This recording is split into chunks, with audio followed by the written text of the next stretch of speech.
শ্মশান দীপালি হলো এক আধ্যাত্মিক উৎসব যা সাধারণত দীপাবলির মতো আনন্দের হয় না। So hello everyone, this is me Tanu. Welcome back to my another new video. কেমন আছো সবাই? আশা করছি সবাই অনেক বেশি ভালো আছো। তো আজকে আমি একদমই অন্যরকম একটা ভিডিও তোমাদের সাথে শেয়ার করতে যাচ্ছি। আর মেইনলি হচ্ছে তোমরা থাম্বনেল দেখে বুঝতে পেরেই গেছো।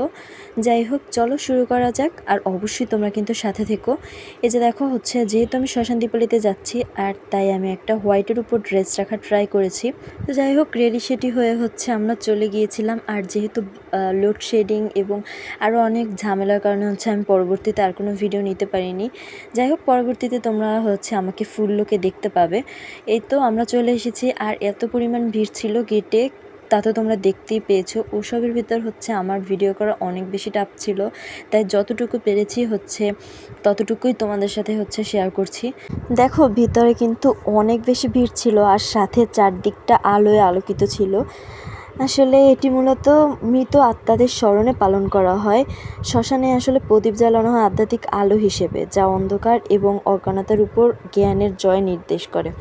আর তাই তো হচ্ছে সবাই এখানে হচ্ছে এই একটা দিনে বিশেষ করে হচ্ছে সবাই মৃত আত্মাদের স্মরণে আলোয় আলোকিত করে তোলে।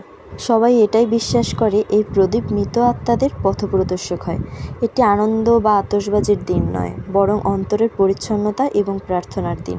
আমরা সবাই হচ্ছে মোম জ্বালিয়ে প্রার্থনা করছিলাম মৃতদের স্মরণে। আর এখানে হচ্ছে আমার দাদু আর ঠাকুমা ছিল, যাদেরকে হচ্ছে আমি কোনোদিন দেখিইনি। এটার জন্য আমার কাছে অনেক বেশি খারাপ লাগে, আসলে কখনো এদের আদর পাইনি।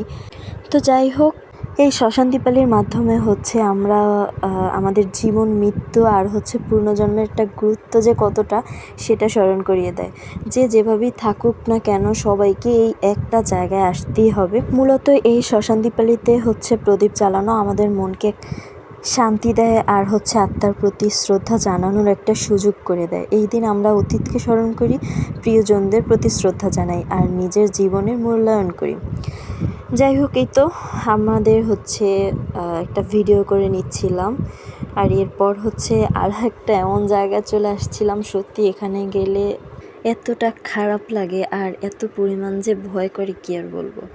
আসলে আমি এখানে তাকাতেই পারছিলাম না, যতটুকু ভিডিও করেছিলাম আর কি এই পর্যন্তই। যাই হোক, ওসব দিকে না যাই। এ তো মাম্মামকে নিয়ে আমি একটু ভিডিও করে নিচ্ছিলাম। আর এখানে হচ্ছে আমি মেশোর শ্মশানে চলে এসেছিলাম।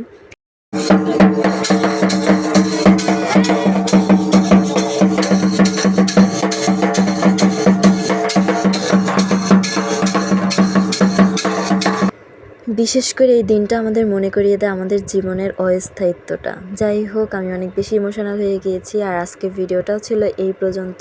কেমন লেগেছে অবশ্যই কমেন্ট করে জানাতে ভুলবেন না। ভালো লাগলে লাইক, কমেন্ট, শেয়ার করে দিবেন। টাটা।